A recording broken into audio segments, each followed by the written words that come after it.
ನಮಸ್ಕಾರ ಸ್ನೇಹಿತರೆ. Second PUC ಓದುತ್ತಿರೋ ವಿದ್ಯಾರ್ಥಿಗಳಿಗೆ KSRTC ಸಂಸ್ಥೆಯು ಇದೀಗ ಒಂದು ಗುಡ್ ನ್ಯೂಸ್ ಕೊಟ್ಟಿದೆ. ಪರೀಕ್ಷೆಗಳು ನಡೆಯುವ ದಿನಗಳಲ್ಲಿ ಬಸ್ ಪ್ರಯಾಣವು ಸಂಪೂರ್ಣವಾಗಿ ಫ್ರೀ ಇರಲಿದ್ದು, ಈ ಕುರಿತಿನ ಹೆಚ್ಚಿನ ಮಾಹಿತಿಗಾಗಿ ವಿಡಿಯೋವನ್ನು ಕೊನೆವರೆಗೂ ನೋಡಿ. ಫೆಬ್ರವರಿ 28ರಿಂದ ರಾಜ್ಯದಾದ್ಯಂತ ಶುರುವಾಗಲಿರುವ ಸೆಕೆಂಡ್ PUC ವಾರ್ಷಿಕ ಪರೀಕ್ಷೆ ಬರೆಯುವ ವಿದ್ಯಾರ್ಥಿಗಳಿಗೆ KSRTC ಸಂಸ್ಥೆಯು ಭರ್ಜರಿ ಗಿಫ್ಟ್ ನೀಡಿದೆ.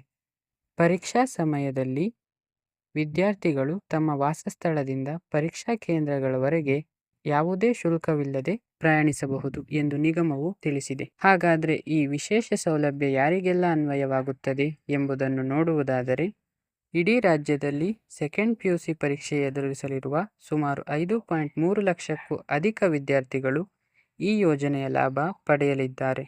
ಬರುವ ಫೆಬ್ರವರಿ 28ರಿಂದ ಮಾರ್ಚ್ 17, 2026 ತನಕ ಪರೀಕ್ಷೆಗಳು ನಡೆಯುವ ಪ್ರತಿಯೊಂದು ದಿನವೂ ಈ ಉಚಿತ ಸಾರಿಗೆ ಸೌಲಭ್ಯ ಲಭ್ಯವಿರುತ್ತದೆ.